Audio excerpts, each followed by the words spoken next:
Hello साथियों, मैं BL लूणा मेरे यूट्यूब चैनल स्टडी टाइम में आपका हार्दिक स्वागत करता हूं।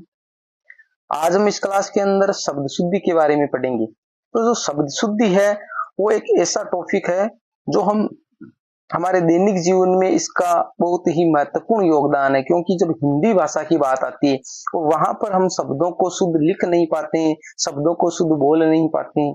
ये किस वजह से होता है कि हम जो दैनिक जीवन में जो देखते हैं, जो सुनते हैं, वही हमारे दिमाग में छपा हुआ रहता है।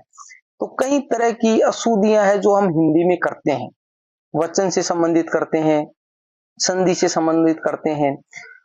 इसके अलावा जो हमारे जो अनुनासिक चिन्ह है उनके बारे में, जो अनुनासिक चिन्ह हो गया, अनुस्वार हो गया, तो उनका मेरे को पता नहीं चलता है कहाँ पे अनुनासिक चिन्ह लगाना होता है, कहाँ पे अनुस्वार लगाना होता है, कहाँ पे डबल शब्द आएंगे, कहाँ पे सिंगल आएंगे, कहाँ पे ठ आएगा, कहाँ पे ट आएगा, क्योंकि ये सेम ऐसी जो चीजें हैं जो अक्सर हमारे को वहाँ एग्जाम में दिक्कत आती है। एग्जाम में जो क्वेश्चन है वो गलत हम कर देते हैं। अब जो दैनिक जीवन में हम बोलते हैं वहां तक तो ठीक है भाई, चल जाता है, पर एग्जामिनर है वो मान्य नहीं करता है कि आपके एरिया में किस प्रकार बोला जाता है, किस प्रकार लिखा जाता है। तो ये महत्वपूर्ण टॉपिक है। इसको हम कुछ पॉइंट मैंने निर्धारित किए, उन पॉइंटों के आधार पर हम समझने की कोशिश करेंगे कि शब्दों को ज्यादा से ज्यादा हम शुद्ध कैसे लिख पाए।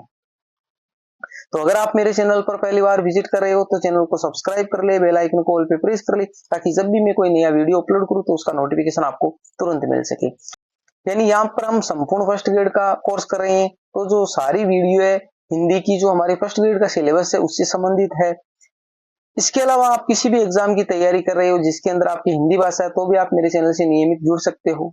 इनकी जो सारी वीडियो है वो एक प्लेलिस्ट बनी हुई है फर्स्ट ग्रेड के नाम से, वहां पर अपलोड है, आप जाकर उसको कंटिन्यू वॉच कर सकते हैं। अब देखिए हम बात करते हैं शब्द शुद्धि की। शब्द शुद्धि क्या है? तो देखिए शब्द शुद्धि के अंदर मैंने पहला जो नेम लिखा है कि हम किस वजह से जो गलतियां करते हैं।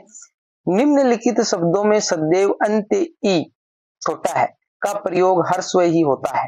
यानी उन शब्दों को जो हम देखते हैं तो उसकी डिजाइन हमारे को अच्छी नहीं लगती, परंतु हमारे को अंत्य ई है वो हमेशा छोटा ही रखना होता है। कौन से शब्द? जैसे उक्ति, समिति, अंजलि, अतिथि, भारवी, निधि, भ्रिकुटी, त्रिपुरारी, प्रतिलिपि, प्रतिनिधि, आहुति, क्षिति, मारुति, अन्विति, वाल्मीकि और आदि। अब देखिए कुछ शब्द और भी होते हैं, पर ज्यादातर शब्द मैंने वो लिए जो एग्जाम में अक्सर पूछे जाते हैं। अब देखिए हमारे जो ये एक अंजलि शब्द, अब किसी लड़की का नाम होता है तो वो अंजलि इस प्रकार लिखा हुआ होता है, क्योंकि वो देखने में थोड़ा अच्छा नहीं लगता है। वाल्मीकि की बात करें तो जो वाल्मीकि है वो वाल्मीकि ऐसा लिखा हुआ होता है, ठीक है। तो ये जो देखने में जो हमारे को लगते हैं, फिर हम वहां पर एग्जाम में गलती कर देते हैं। तो इन शब्दों को आप दिमाग में अच्छे से सेट कर लीजिए। इन शब्दों में हमेशा हमारे को जो अंत्य ई, जो लास्ट का जो वर्ण है उसके जो है वो छोटा ही ई लगाना है। आगे देखिए दूसरे नियम की बात करें। हमारा जो दूसरा नियम है वो है ई और इथ, छोटा ई और इथ। प्रत्यय का प्रयोग करने से मूल शब्द में उपस्थित रे री में बदल जाता है। जैसे कहने का मतलब जो मूल शब्द में जो रे है, तो जैसे अनुग्रह शब्द है, अब अनुग्रह शब्द के हमने जब इत प्रत्यय लगाया तो शब्द अनुग्रहित हो जाएगा। कहने का मतलब जो यहाँ पर ग्रह में जो री है वो री में ऐसे बदल जाएगा। हमारे को इसको इत प्रत्यय लगाते री में बदलना है। अब जब अनुग्रह लिखते हैं, एक मिनट, अनुग्रह अनुग्रह, तो इसको हमारे को इस प्रकार नहीं लिखना है, इसमें री नहीं लगाना है, यहाँ पर तो सिर्फ रह ही रहेगा, ठीक है। जब इसमें इत प्रत्यय लगा देते तब हमारा ऐसा हो जाएगा। कई जगह अनुग्रह इस प्रकार लिखा होता है अनुग्रहित, ठीक है, तो ये गलत हो जाता है, तो ये ध्यान रखना आपको। अभिग्रह में जैसे इत प्रत्यय लगाए तो अभी यहाँ पर धी हो गया, अभी होगा, ठीक है, अभिगृहित हो जाएगा, अभिगृहित। संग्रह में जब इत प्रत्यय लगाए तो संग्रहित हो जाएगा। जागृत में ई प्रत्यय लगाए तो जागृति हो जाएगा। दृष्टा में ई प्रत्यय लगाए तो दृष्टि हो जाएगा, ठीक है। ये इस प्रकार हमारे को जो शब्द है जिसमें र लगा हुआ है उसमें अगर इत प्रत्यय या ई प्रत्यय लगाएंगे तो हमारे को इस प्रकार के शब्द वो बनाने हैं। इन शब्दों को आप नियमों के आधार पे भी याद कर लीजिए और दिमाग में भी अच्छे से सेट कर लीजिए कि आपको शब्द देखते ही पता चल जाए।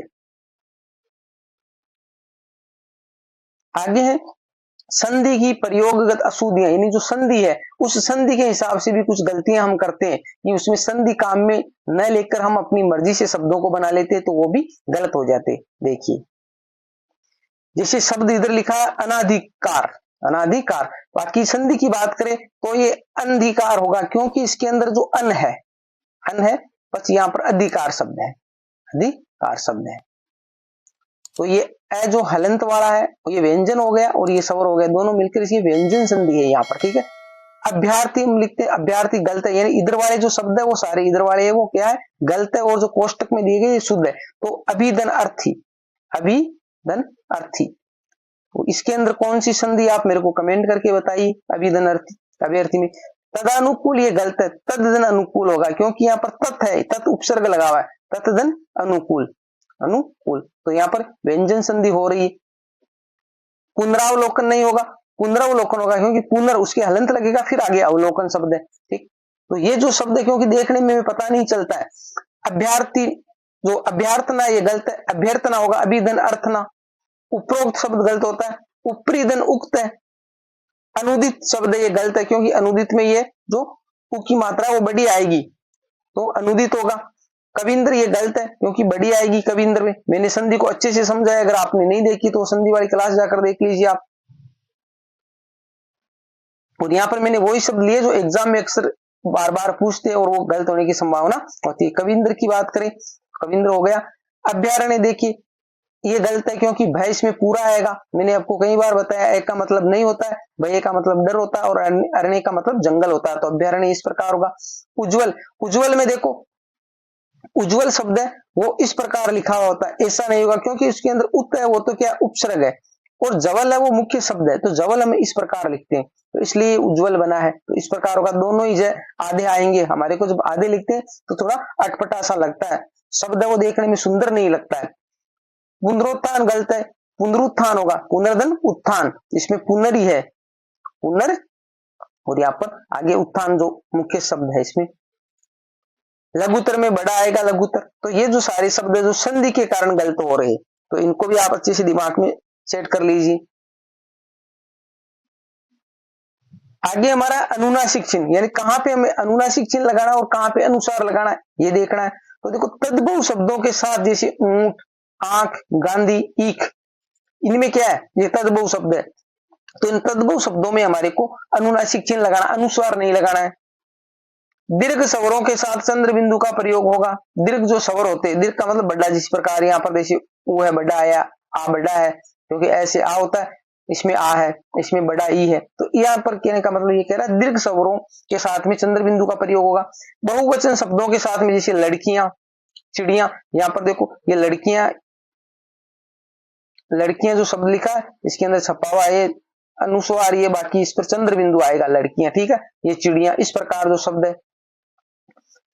संबोधन बहुवचन के साथ नहीं आएगा, ये जो थोड़ा देखने की बात है, क्योंकि जब एग्जामिनर ऐसे जो वाक्य देता है तो वाक्य में हम गलती जो ढूंढने के लिए बोलते हैं तो पहचान नहीं पाते हैं, ये बारीक सा अंतर है। देखिए संबोधन का मतलब है कि किसी को हम संबोधित करते हैं, तो इसमें देखिए अध्यापिका ने बच्चों से कहा, अब देखिए यहां तक वाक्य को रखिए, आप यहां तक वाक्य को रखिए, अध्यापिका ने बच्चों से कहा, तो यहां पर बच्चों का मतलब है कि जो सारे बच्चे जो है ना, स्कूल के जो बच्चे, जैसे मान लिया वो प्रेयर में है, तो अध्यापिका ने बच्चों से कहा, तो यहाँ पर बच्चे बहुवचन में हो गए। अब आगे कहा, अब आगे पूरे को संबोधन एक साथ करके कह रही है, अध्यापिका ने बच्चों से कहा, यहाँ पर बहुवचन है इसलिए बहुवचन में तो लगा है। अब संबोधन में नहीं लगेगा, संबोधन बहुवचन के साथ नहीं आएगा, तो यहाँ पर तो बहुवचन है, और आगे बच्चों, कल हम पिकनिक पर जाएंगे, तो यहाँ बच्चों ने तो यहाँ पर नहीं लगेगा, यहाँ पर सीधा आएगा।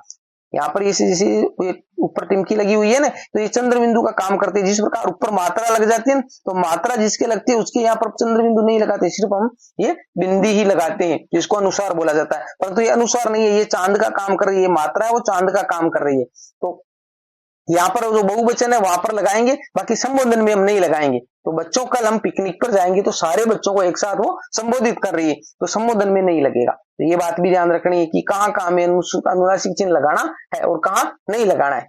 आगे देखो,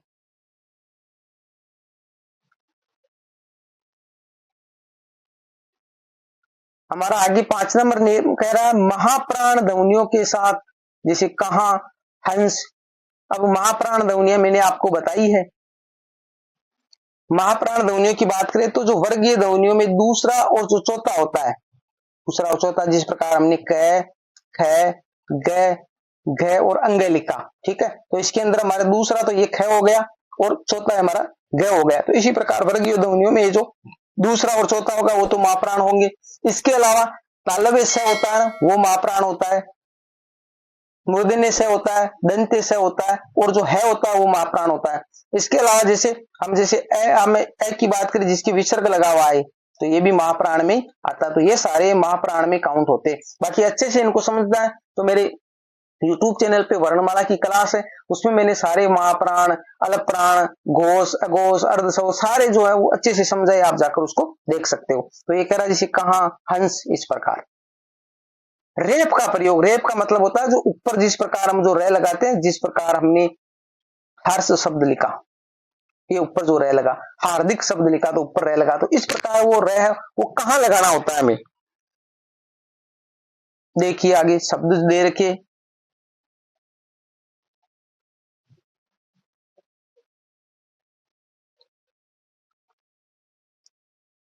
इसमें जैसे दे रखा ये शब्द है, इस प्रकार आशीर्वाद है, कई जगह ट्रकों पे लिखा होता है, गाड़ियों पे लिखा होता है, और हम दैनिक जीवन में भी लिख देते हैं। तो ये जो शब्द है वो गलत है। अब इसका सही प्रयोग कैसे, जैसे हमने शब्द बोला आ, शी, फिर रे और फिर वाह और फिर द बोलते हैं, तो ये रे कहने का मतलब इसको कहां लगाना है, जहां बोलते हैं उस बोलते हैं उसके आगे वाले शब्द पे लगेगा। जैसे हमने बोला आ, फिर शी, फिर रे बोला हमने, रे, वाह और द, इस प्रकार हमने इसको बोला है। तो ये जो यहां आता है रे, तो ये आगे वाले जो ये वह, तो इसके ऊपर जाएगा। उसी प्रकार नीचे वाले में देख लो, ये आगे वाला शब्द गलत है। ये देखो हमने बोला पुनर्जन्म, तो पुनर रे यहां बोल रहे हैं, तो रे से आगे कौन सा आ रहा है, ज आ रहा है, तो ज के ऊपर लगाना हमारे को। पुनर्जन्म जब बोलते हैं तो बोलने के हिसाब से इसको लगाना है। यजुर्वेद, तो देखो यजुर है, यहां बीच में बोलते हैं ज के और वह के बीच में, तो ये वे है उसके ऊपर लगेगा। तो इस प्रकार ये शुद्ध होता है कि जहां इसको बोला जाता है उसके आगे वाले वर्ण पे इसको लगाना होता है। आगे देखिए, आगे मैंने नोट लिखा है, शब्द के उच्चारण में जहां इसका प्रयोग किया जाता है उसके बाद वाले वर्ण के ऊपर वर्तनी में प्रयुक्त होता है। का मतलब जो हमने पीछे देखा वही बात यहां पर लिखी हुई है। अब देखिए इन्हीं प्रत्यय का प्रयोग, जहां पे भी हम इन्हीं प्रत्यय लगाते हैं तो शब्द कैसे बनते हैं। जैसे कमलिनी शब्द है ये, तो ये कमलिनी शब्द है वो गलत है, क्योंकि इसके अंदर इन्हीं प्रत्यय लगा है। तो जो कमल शब्द होता है उस कमल का बना है कमलिनी, इसका स्त्रीलिंग है, तो कमल का जो बनेगा कमलिनी, यानी इन्हीं प्रत्यय इसके अंदर। बाकी कमलिनी शब्द है वो गलत है, ये नहीं बनेगा। सरोजनी, सरोज से बना है तो सरोजिनी होगा, सरोजनी नहीं होगा। कुमुद, कुमुद शब्द है उसमें कुमोदिनी, ये गलत है, यानी कुमुदिनी होगा। सर्पणी, सांप से बना है तो सर्पिनी होगा, सर्पिनी होगा। भुजंगिनी के अंदर भुजंगिनी होगा। सिंहनी के अंदर ये सिंहिनी होगा। ये इधर वाले जो शब्द है ये सारे है वो इधर वाले क्या है, गलत है, कोष्टक वाले है वो शुद्ध है। अब देखिए यहां पर दो शब्द मैंने एक साथ लिखे, इनको आप अच्छे से देखिए, इनमें आपको कंफ्यूजन होगा। प्रिय दर्शनी वो गलत है, ये होगा प्रिय दर्शिनी, यानी इन्हीं प्रत्यय लगाना, यानी प्रिय जो दर्शन है, प्रिय दर्शन ये शब्द है, प्रिय दर्शन क्या है, शब्द है, उसके अंदर हमने इन्हीं प्रत्यय लगाया तो शब्द बना प्रिय दर्शिनी, इसके अंदर इन्हीं प्रत्यय। बाकी जो नीचे लिखा प्रदर्शनी वो गलत है, क्योंकि इसके अंदर हम इसके हिसाब से कर देते हैं, तो इसके अंदर है वो क्या है, गलत है। ये जो प्र है फिर के बाद में दर्शन ये शब्द है, इसके अंदर पर उपसर्ग लगाया फिर दर्शन शब्द है, उसके अंदर सिर्फ हमने ई प्रत्यय लगाया, क्या प्रत्यय लगाया, ई प्रत्यय, और प्रदर्शनी शब्द बन गया। तो इसके अंदर सिर्फ ई प्रत्यय लगाना, इधर वाला शुद्ध है, बाकी इधर वाला है वो गलत है। तो इसके हिसाब से प्रिय दर्शन जो हम लिखते हैं प्रिय दर्शनी, इसके हिसाब से इसमें इन्हीं प्रत्यय नहीं लगाया, इसके अंदर ई प्रत्यय, इसलिए मैंने दोनों शब्दों के साथ में लिखा है, ये कंफ्यूजन करते हैं। प्रिय दर्शनी जब शब्द आएगा तो उसके अंदर इन्हीं प्रत्यय, और जो प्रदर्शनी शब्द आएगा उसके अंदर सिर्फ हमारे को ई प्रत्यय लगाना है, और बड़ा ई है, ठीक है, तो ये ध्यान में रखना आपको। अब आगे जो नियम है वो है, संस्कृत के कुछ शब्दों में अंत्य दीर्घ ई, अंत्य का मतलब होता है लास्ट वाला, तो लास्ट वाला जो शब्द जहां खत्म होता है तो उसमें अंत्य ई दीर्घ का प्रयोग चल पड़ा है, यानी दीर्घ का प्रयोग हम करते हैं। परंतु ऐसे शब्दों के साथ अंत्य शब्दों का अन्य शब्दों का योग करने पर अंत्य दीर्घ ई को ह्रस्व ई में बदलना आवश्यक हो जाता है। जैसे मंत्री लिखते हैं तो ये हम मंत्री इस प्रकार लिखते हैं, परंतु जब इसके कोई दूसरा शब्द हम जोड़ते हैं तो जैसे मंत्री परिषद लिखेंगे तो इसको छोटा करना पड़ेगा। ठीक है, मंत्रिमंडल, जो भी शब्द इसके जोड़ेंगे तो हमारे को इसको बड़ा नहीं रखना। जैसे विद्यार्थी तो विद्यार्थी गण इस प्रकार छोटा करना है। पक्षी, पक्षी गण, पक्षी राज। प्राणी तो प्राणी विज्ञान, प्राणी शास्त्र। स्वामी, स्वामी भक्त। योगी, योगी राज। तो इस प्रकार जो बड़े हैं उनको फिर छोटा ई में कन्वर्ट करना पड़ेगा, बदलना पड़ेगा। जैसे राजा है तो राजतंत्र, राजपूत इस प्रकार लिखते हैं। तो मुख्य शब्द तो इसके अंदर क्या राजा ही है, परंतु इसको छोटा करना होता है। आगे देखिए 9 नंबर नियम। कुछ नियम है, इन नियमों के आधार पर देखोगे। और दूसरी बात जो मैंने यहाँ पर शब्द लिए, ज्यादातर आपको एग्जाम में इन्हीं में से उदाहरणों में से आपको देखने को मिल जाएंगे, क्योंकि यही जो कुछ शब्द है जिनको बार बार एग्जाम में अक्सर पूछते हैं। तो ज्यादा रटने की जरूरत नहीं है, कुछ नियम है उनको समझ लीजिए। बाकी इसके अलावा अगर कोई दूसरा शब्द आ भी जाएगा तो आप इन नियमों के आधार पर उसको अच्छे से कर पाओगे। संस्कृत के कुछ शब्दों के साथ इत प्रत्यय का प्रयोग नहीं किया जा सकता है, यानी कहने का मतलब इत प्रत्यय वो संस्कृत के कुछ शब्दों के साथ में हम नहीं लगा सकते। जिस प्रकार अनुवादित शब्द लिखा है तो अनुवादित शब्द कई जगह लिखा हुआ होता है और ये शब्द गलत है, क्योंकि अनुदित ही होता है। अनधन उदित, सॉरी अनुदन उदित, तो अनुदित ही होता है। बाकी अनुवादित शब्द वो गलत है, इत प्रत्यय नहीं लगा सकते। अभिष्टित तो इसके अंदर अभिष्टि शब्द होता है, अभिष्टित नहीं होता है। व्यापित में व्याप्त शब्द होता है, व्यापित नहीं होता है। आगे देखिए आकर्षित नहीं होता, आकृष्ट होता है। बाकी सभी जगह हम आकर्षित ही लिखते हैं, बाकी आकृष्टि शब्द शुद्ध है। ग्रसित नहीं होता है, ग्रस्ती होता है। तरसित नहीं होता, त्रस्त होता है। एकत्रित नहीं होता, एकत्री होता है। कहने का मतलब जो अर्थ जो इनमें से, जैसे एकत्र में उसका मतलब इकट्ठा होना, तो एकत्रित की जरूरत नहीं पड़ती है, ये वही अर्थ दे रहा है। प्रफुल्लित नहीं होता, प्रफुल्ली होता है। संयमित नहीं होता, संयमी होता है। तो इधर वाले शब्द वो शुद्ध है और इधर वाले वो गलत है। अब देखिए आपको बता दें कि 1 से जो 100 तक की जो गिनती होती है उसका जो शुद्ध रूप है ये, तो आप इसको देख लीजिए, खुद से पढ़ लीजिए। 1 से 100 तक की संख्याओं का जो मानक रूप है 1 से 100 तक मैंने यहाँ पर लिखा है, आप इसको स्क्रीनशॉट ले लीजिए और अच्छे से आप इनको शब्दों को दिमाग में सेट कर लीजिए, इनका शुद्ध रूप कैसा होता है। कई बार एग्जाम में ये शब्द है वो देखकर पूछते और गलत हो जाते, क्योंकि हम दैनिक जीवन में ऐसे बोलते नहीं। जिस प्रकार हम बात करें तो यहाँ देखो 24 लिखा हुआ, तो इसको हम 24 बोलते हैं, तो ये थोड़ा कंफ्यूजन होता है और गलत हो जाता है। कुछ शब्दों का मैं उदाहरण आपको दे देता हूँ। दूसरी बात, जिसको हम 53 बोलते हैं, बाकी देखो ये 53 है, ठीक है। तो बाकी इसके अलावा जिसकी बात करें हम 63 यानी 63 बोलते हैं हम, तो ये 63 रहा, देखो यहाँ पर लिखा हुआ। तो ऐसे जो शब्द है जो हम जो गिनती से संबंधित है, ये हमारी गलती हो जाती है। तो इनको आप अच्छे से दिमाग में सेट कर लीजिए, इसका स्क्रीनशॉट ले लीजिए आप। आगे देख, ये रहे पूरे 100 तक मैंने यहाँ पर लिखे, तो ये 100 तक के जो शब्द है जो आपको अच्छे से दिमाग में सेट कर लीजिए।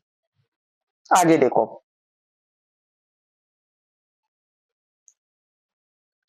आगे हमारा है ये और ता प्रत्यय। ये और ता प्रत्यय का प्रयोग साथ साथ नहीं किया जा सकता, यानी या तो हम ये प्रत्यय लगाएंगे या फिर ता प्रत्यय लगाएंगे, दोनों पर से एक साथ नहीं लगाएंगे। जिस प्रकार सुंदर शब्द है, तो सुंदर शब्द के जब ये प्रत्यय लगाएंगे तो शब्द बनेगा सौंदर्य, और जब सुंदर में ता प्रत्यय लगाएंगे तो शब्द बनेगा सुंदरता।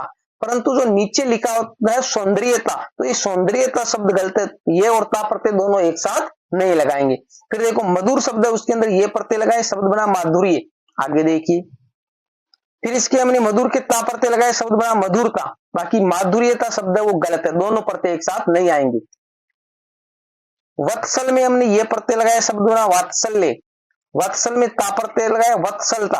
बाकी वात्सल्यता शब्द गलत है, कहने का मतलब ये और ता प्रत्यय दोनों एक साथ हमें नहीं लगाना है, एक ही लगाएंगे। आगे देखिए, तो शब्दों को आप देखकर पहचान जाओगे जब ये नियमों को अच्छे से आप दिमाग में सेट कर लोगे। ये और अन्य प्रत्यय, वहां पर ये और ता प्रत्यय था, यहाँ पर ये और अन्य प्रत्यय का प्रयोग साथ साथ नहीं किया जाता है। जिस प्रकार मान में ये प्रत्यय लगाया, शब्द बना मान्य। मान में अन्य प्रत्यय लगाया, माननीय। बाकी ये माननीय, ये जो ये मान्यनीय शब्द है ना, वो गलत है, इस प्रकार शब्द हम नहीं लिखेंगे। दोनों ये और अन्य प्रत्यय दोनों एक साथ नहीं आएंगे। जैसे पूजा में ये प्रत्यय लगाया, शब्द बना पूज्य। पूजा में अन्य प्रत्यय लगाया, पूजनीय। बाकी पूजनीय शब्द वो गलत है, तो ये जो शब्द है वो गलत है। इस प्रकार ये और अन्य प्रत्यय दोनों एक साथ नहीं आएंगे, अलग अलग आएंगे दोनों। आगे जो एंगे प्रत्यय का प्रयोग, जो भविष्य काल के जो वाक्य होते हैं वहां पर काम में लेते हैं। भविष्य काल में पुल्लिंग बहुवचन रूप बनाने के लिए एंगे प्रत्यय का प्रयोग करते हैं। जैसे कर धन एंगे, तो करेंगे, इस प्रकार जैसे हम कहीं पर लिखा हुआ देते हैं करेंगे, यहां पर लगा देते हैं ये, ठीक है। तो ये बारीक से जो अंतर है वो हमारे को पहचानना है। हिंदी में इतने ही जो छोटे छोटे जो गलतियां वो आते हैं। जिस प्रकार हम बात करें, जैसे कुंती शब्द है, ये कुंती शब्द है, ये जो बिंदी की बात करें तो देखो बिंदी का कितना महत्व है। कुंती शब्द अगर बिंदी हटा दे तो कुत्ती हो जाता है, कितना देखो, एक सिर्फ बिंदी की गलती है, तो ये बारीक सी गलती है वो हिंदी में बहुत मायने रखती है। पढ़ दनेंगे पढ़ेंगे, जा दनेंगे जाएंगे, इस प्रकार के शब्द बनेंगे।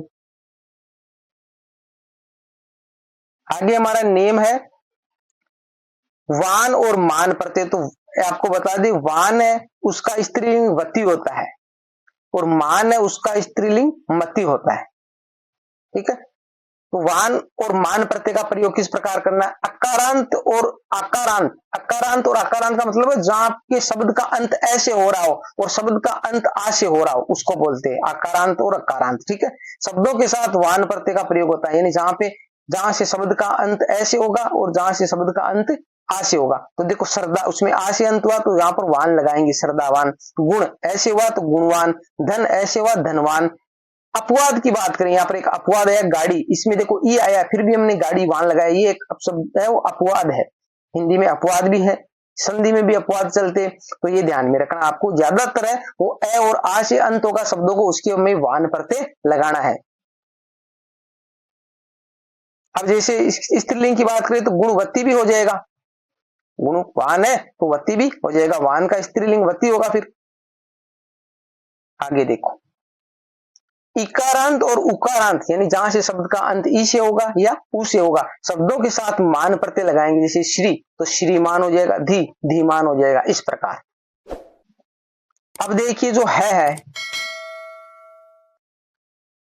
के साथ भिन्न भिन्न वर्णों का संयुक्त रूप, यानी है को हम काम में लेते हैं तो उसको कहां कहां किस प्रकार लगाएं। जैसे यहाँ पर ज्यादातर जो चिन्ह है वो इस प्रकार लिखा हुआ होता है, बाकी ये शब्द क्या होता है, ची है न, इस प्रकार इसके हलंत लगा हुआ है, ठीक है। इस प्रकार लिखा जाएगा चिहन। प्रहलाद इस प्रकार लिखा, बाकी ये होता है प्रहलाद, प्रहलाद होगा, ठीक है। तो है इस प्रकार काम में लेना। आह्लाद ये गलत है, आह्लाद होगा। आह्वान गलत है, आह्वान होगा। जीवा गलत है, जिहवा होगा। जानवी तो ये जहानवी होगा। विवहल ये गलत है, वी है वल, इस प्रकार होगा। तो इधर वाले जो कोष्टक वाले ये शुद्ध है और ये इधर वाले अशुद्ध है, तो नॉर्मल सी गलतियां वो आपको ध्यान में रखनी है। अब यहाँ पर कुछ मैंने अन्य शब्द भी लिखे हैं जो हम दैनिक जीवन में काम में लेते हैं और उसको अशुद्ध लिखते हैं। देखिए कवियत्री शब्द है, तो यह कवि धन इत्री, क्योंकि कवि हम ऐसे लिखते हैं तो हमारे दिमाग में रहता है कि कवि जब ऐसे लिखते हैं तो ऐसे लिखें, बाकी ये होता है कव धन इत्री। तो ये इधर वाला है वो क्या कोष्टक वाला है वो क्या है, गलत है, कोष्टक वाला वो गलत है। अब देखो रचयिता, तो रचयिता होगा, रचयिता नहीं होगा, रचयिता नहीं होगा, क्योंकि जिस प्रकार हम इस प्रकार लिखते रचित, तो ये रचित शब्द इस प्रकार है, परंतु ये रचयिता होगा। दोनों जो शब्द है वो इस प्रकार के, वो शुद्ध है। अब मिष्टान की बात करें तो देखो मिष्टान शब्द है वो हर दुकान है मिठाई की, उस पे इस प्रकार लिखा हुआ होता है, तो जब हम देखते हैं तो वो दिमाग में हमारे सेट हो जाता है, तो हम मिष्टान ये शुद्ध मान लेते हैं। बाकी मिष्टान का मतलब क्या होता है, ये जो मिष्ट, मिष्ट का मतलब होता है मीठा, और अन्न का मतलब अन्न हम इस प्रकार लिखते हैं, अन्न होता है तो उसका धान होता है, तो मीठा जो धान होता है उसको मिष्टान बोला जाता है। बाकी इस जो मिष्टान है इसका अर्थ ये नहीं निकलता है। पांचवा की बात करें तो देखो पांच हम ऐसे लिखते हैं, पांच को हम कैसे लिखते हैं, ऐसे लिखते हैं, तो ये तो हो गया पांच। अब वाह हम इस प्रकार लिखते हैं जिसके हमारे को चंद्र बिंदु लगाना, जिसको अनुनासिक चिन्ह बोला जाता है, तो ये दोनों मिलकर ये शब्द बना पांचवा, परंतु देखने में ये हमारे को अच्छा लगता है, इस प्रकार हम ऐसा लिख देते हैं। जहां पर भी पांचवा लिखा होता है वो ऐसा लिखा हुआ रहता है, या तो इधर वाले पा के ऊपर चंद्र बिंदु लगा देते, इधर अनुसार दोनों पे वो चंद्र बिंदु नहीं लगाते, क्योंकि ये थोड़ा अच्छा नहीं दिखता है। बाकी शुद्ध ये है। त्योहार की बात करें तो त्योहार में एक ही मात्रा आती है, डबल नहीं आती। एग्जाम में पूछे गए क्वेश्चन है और कई विद्यार्थी इसको गलत करके आ जाते हैं। पड़ोसी की बात करें तो पड़ोसी में डबल मात्रा नहीं आएगी, सिंगल ही मात्रा होती है। पत्नी की बात करें तो पत्नी हमेशा बड़ी होती है, देखने में छोटी होती है उम्र के हिसाब से।